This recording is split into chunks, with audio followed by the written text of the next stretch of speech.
Mutton குழம்பு எப்படி செய்வது சொல்லுங்க. நான் சிக்கன் சாப்பிடக்கூடாது. ஓகே அண்ணா, மட்டன் குழம்பு தானே, சொல்லிட்டா போச்சு. வெங்காயம் தக்காளி நறுக்கிக்கங்க.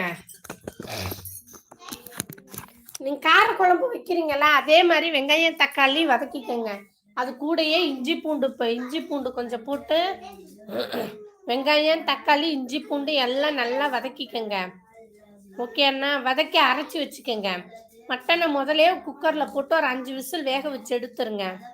திருப்பி வெந்ததுக்கு அப்புறம் மறுபடியும் அரைச்சி வச்சதெல்லாம் அதில் ஊற்றி மட்டன் மசாலா, தனி மிளகாத்தூள், சாம்பார் பொடி, வீட்டு சாம்பார் பொடி வாங்குவீங்களா அது, மட்டன் மசாலா, தனி மிளகாத்தூள், கொஞ்சம் இருந்தால் தனியாத்தூள் போட்டால் டேஸ்ட்டு மாறிடும் வேணா.